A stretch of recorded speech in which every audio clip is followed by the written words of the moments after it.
Hello there, and welcome back to War Thunder. This is now a video part 1 about the 1.85 dev server. So I present you all the vehicles with a very quick overlook in the hangar, because the time is very much limited. I had a good look at them. The Italian tanks get their own video part 2 because it's just too long for a single video, the way that I do under this pressure of time. And I will start with the Americans, then the Germans, Soviet Union, basically from the left to the right. And I will present you the tanks and the planes and the ships as they come along. And just give you a very brief rundown on what I think of them, what they might present. And everything is subject to change. It's the dev server, it's the first iteration, it was on very short notice, it took me a long time to download it, so please forgive me if I sound a little bit tired or you know, in a hurry, but this is how I need to do it right now. Please forgive me. Okay. M3 Bradley, rank 6, battle rating 8.7. It reminds me a lot like the Warrior in terms of its main armament. It comes after the M551. One thing that certainly will change, however, is the tank symbol, because this is not the Bradley. Okay. Gun, much like the Warrior a little bit in terms of rate of fire and overall penetration. There is a little bit armor, but it's not a serious player, so maybe against a machine gun, bulletproof, whatever, but not against a serious tank. Yeah, so that's it. It has 5 crew members, so that is a bit more than average, I guess. Then we come to the first premium jet, F-86, F-35. Really cool skin. I really fancy the 3D model. I always liked the jet models in War Thunder. I just never really like to play them, but that's a different story. Battle rating 9.0, so you basically can buy yourself into top tier right now. But now we come to the one that everybody is interested in, and this is this flying catfish, the F-100D. Battle rating 10.0, so now we have escalated the battle rating for planes to match the top tier tanks. It's supersonic, you can see it here with 1458 kilometers per hour. It looks really cool and odd in its own way. The really interesting stuff for this patch will be the sidewinders. You have 4 of them, but you have a whole range of armament. Additional to the 420mm, which have this belt configuration, so you might want to stop the video and have a longer look at it. Armor, not that much. X-ray, not that impressive, I guess. Then we move on to the USS Relay, I don't know how to pronounce it, and it's very similar to the USS Trenton. Most noticeable is also the escalation of battle rating. Now we have 5.3. We have the same main armament. What is different is actually here that we have 8 3-inch Mark 10 guns, and they are very well distributed around the ship. And they can actually fire the proximity fuse shells, so this is really nasty against aircraft, and that will show, I guess. 28mm and also 20mm guns will you know, fulfill that role. One final thing, we have an armored citadel, not really that bad in terms of armor thickness. It goes also way above the armor, the waterline, sorry, and it is anti-fragmentation armor, so maybe not the best armor in total. However, whoever designed the ship completely misplaced here the armor, because the ammo racks are just at the waterline and just under the main turrets, so basically you are unprotected like a destroyer, and we have a lot of ammunition, so it can fight on for quite some time. That is really a positive factor, and it will supplement the USS Trenton. Moving on to Germany, and we actually have just one addition, and that is the KMS Köln, or it should be Köln. It's here written Köln, that is wrong, and it looks really gorgeous. I mean, the 3D model is really amazing. However, the armor protection is not really nice. So also the air defense is not the greatest. We have here the single mountings for the 30s, or the single shots for the 37mm. We have 3 double 88s, and they have no flak shells at the moment. Let's go quickly here into the modifications. The 15 centimeter shells are really weak, 3.89 kilograms compared to the 6 kilograms that we have on the KMS Emden, and the Panzergranate seems to be alright, but the bursting charge is also really underwhelming. Then we have the base fuse, that is also not that impressive, but it penetrates 1.3 meters into the ship before it detonates. And just to illustrate here to you the lack of high explosive, the 88s with their HE have 3.1 kilograms of high explosive filler. That's a lot. That's really a lot, so maybe the stats will change. About the armor, we have here an armored belt of 50mm. Like with the KMS Emden, we have an upper deck of 20mm, and you can see here this sharp shape that indicates a turtleback armor, and in fact we have here 10mm, so this is just a quarter from the KMS Emden. And if you then have a look at the magazines, they're right at the waterline, and from the front there is just 20mm, so you might detonate here. And also from the rear, you can see that the placement of the ammo racks is critical, to say the least. So they're partially above the waterline from the looks of it. Not quite sure. So they might be even above the turtleback armor, or just right there. So I don't really think that the turtleback is able to stop anything. I think it's above the turtleback deck, if you know what I'm talking here about. Yeah, doesn't look too good. So I think that the KMS Emden is more like the battle beast, but this is really fast, 70 kilometers per hour. That's it for the Germans already. Now we come to the Soviet Union and the MiG-19 PT. Really cool look. 2 30mm and 2 R3S air-to-air missiles. It's slower than the American Super Sabre with just under 1400 kilometers per hour, but massively outperforming the current subsonic jets in War Thunder. I absolutely love the look. It looks really cool and very modern, in fact. When we then have a look at the modifications, well, that's it. And we have only 140 rounds for the 230mm, so that's a bit critical, I guess, but we will see how it goes. Again, 10.0 as the battle rating. Then the MiG-15 bis ISH. It has here dismountings. Let's see if we can actually deploy it there, and we can see your standard armament, your standard 37mm. We also have a few bombs. That's interesting. So yeah, it looks really cool. How useful it is as a 9.0 premium jet. If it will be useful at all with the aiming of those rockets, I have my doubts that they will be easy to use. But if they are able to use like the inverted schräge Musik, we will have to see. This is actually a jet that I will find very interesting to try out, but I don't think it's very aerodynamic. Then we have the Krasny Krim, and this is now again the light cruiser with an escalation of battle rating to 5.3 for the Russians. Now it has 8, it can at maximum bring 8 of the 130mm guns to bear, so double the amount of the destroyers currently in the game.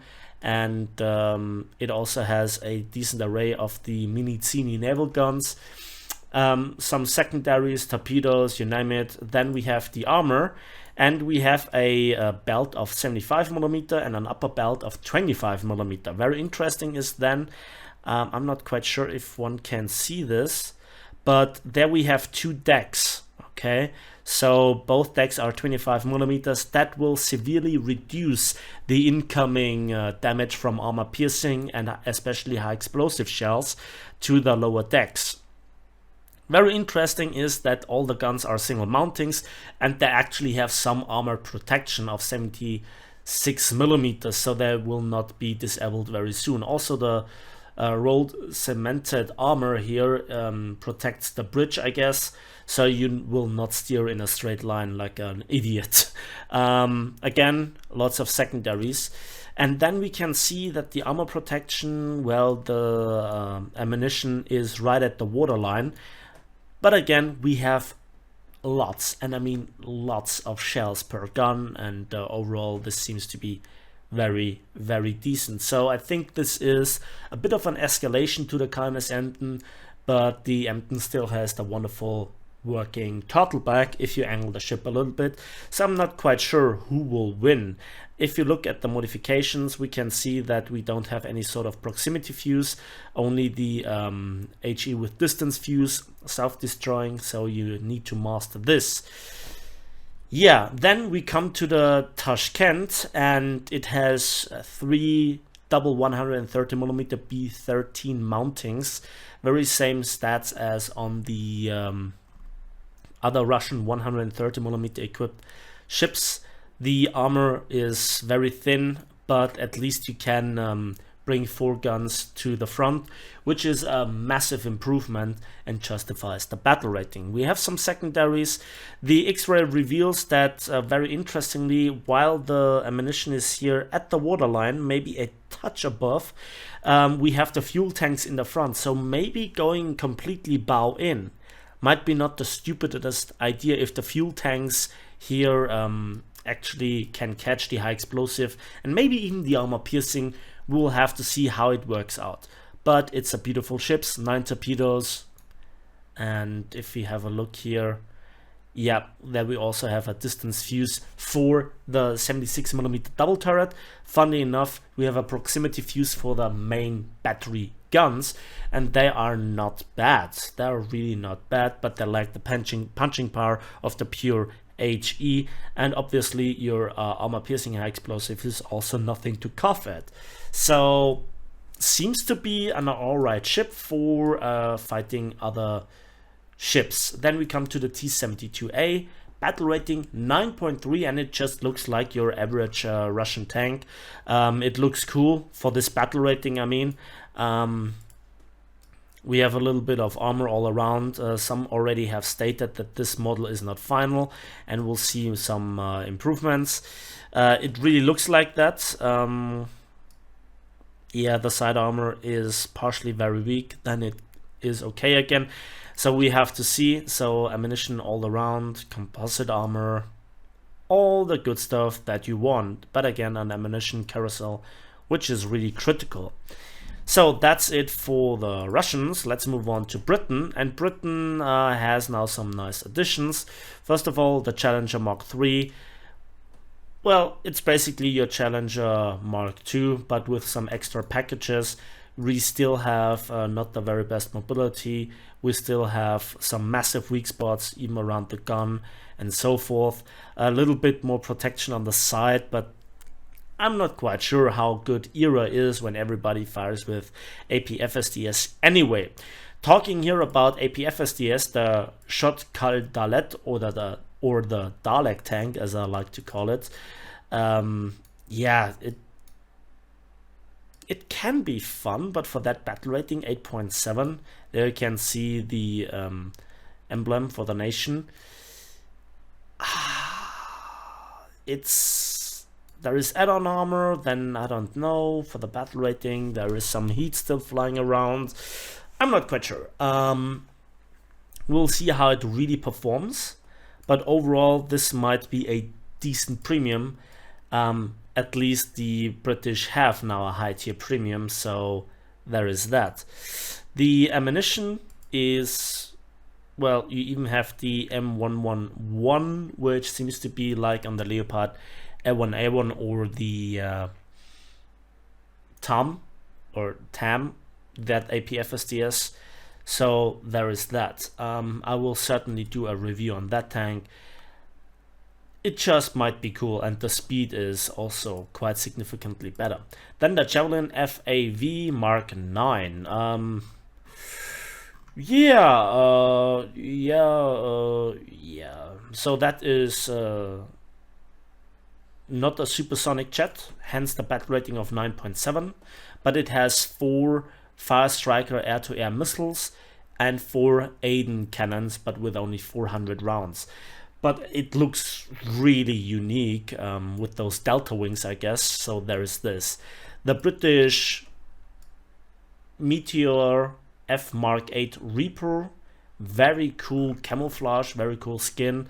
There you can see the ordnance as the premium jet. This is very interesting for ground striking. For tank RB, it will be certainly a powerhouse if used right, and if, of course, there is no radar-guided anti-aircraft flying around. What has really caught my eye is the HMS Dido, because this is like the British take on the Atlanta concept. 10 5.25 inch 50 quick-firing Mark 1 cannons with a lot, and I mean a lot, of ammunition. Then we also have some secondaries, some torpedoes, but this is really, really striking, I have to say. The 6 super firing turrets, and let's have a quick look at the armor. Well, 75mm citadel protection, that is kind of like the Krasny-Kavkaz, if I'm not mistaken, but also like the Americans.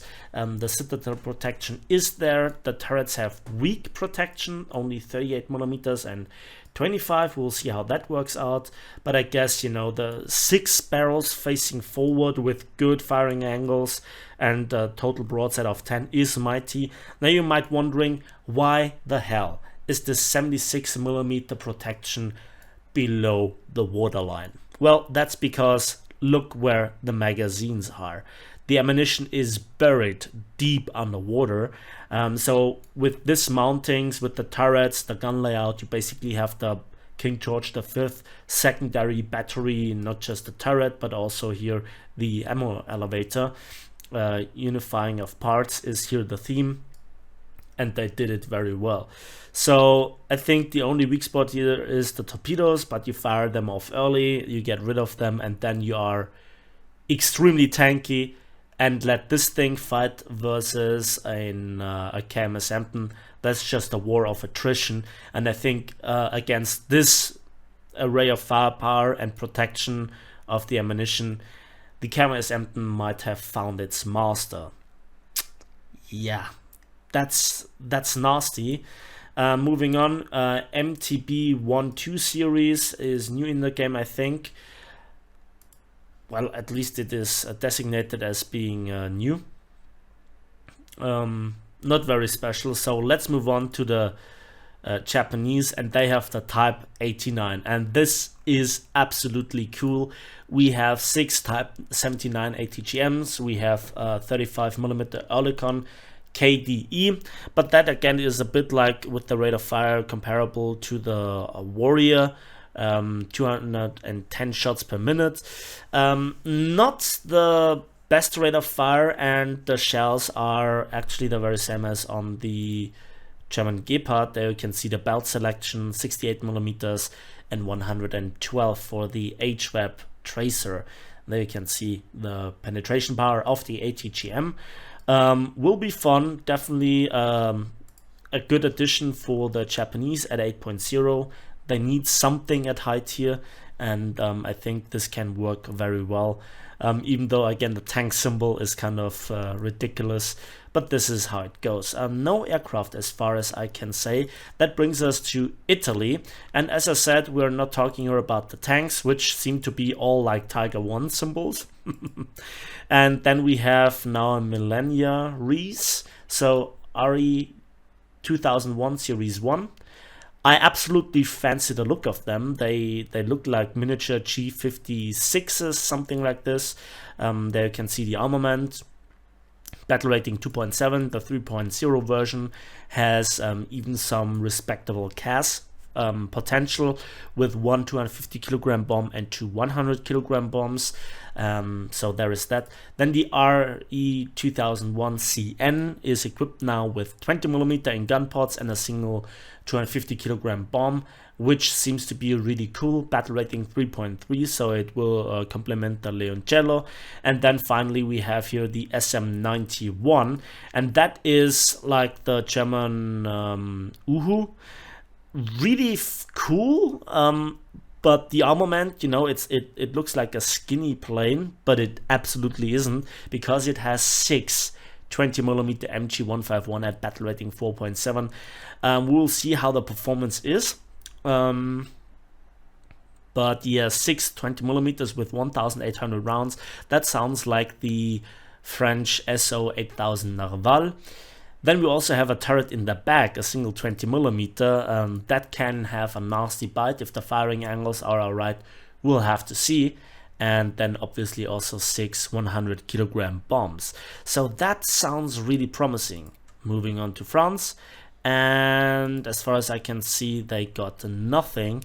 So that's it for this video. I hope you found it interesting as a rough overlook without too much rambling going on. I calculated to get everything within this patch, which was already unlocked. It costs me already 20 million silver lines, and this is where I really dipped under my 100mm border. So the patches get more and more expensive. They get more and more facing towards higher tiers. There is not that much love for lower tier, the exception of course being the Italian tech tree, or the Italian tank tech tree to be more precise. And this will be then part 2 of the dev server first impressions, or the first iteration on the dev server. So that's it for me today. Thanks for watching, thanks for listening. Please give this video a like if it did, subscribe if you want to see more. Let me know in the comment section what you think about this patch and the dev server, or the first iteration. If you tested some of those vehicles, what you might expect from them, what you think about the supersonic approach from Gaijin, and also that the battle rating is 10.0 for those jets. Yeah, so we'll see each other on the waves, in the skies, and on the battlefields of War Thunder.